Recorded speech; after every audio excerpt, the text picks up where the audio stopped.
filho? Filho, tá chorando por quê? Hein? Tá chorando por quê? Porque o Chaves morreu? Mas a gente vai ver desenho dele, filho. Tá? Tá bom? Fica triste não, tá? Yuri.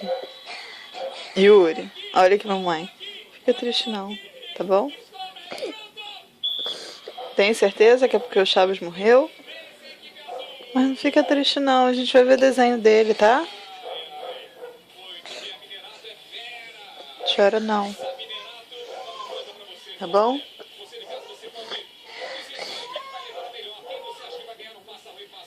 precisa chorar não, tá?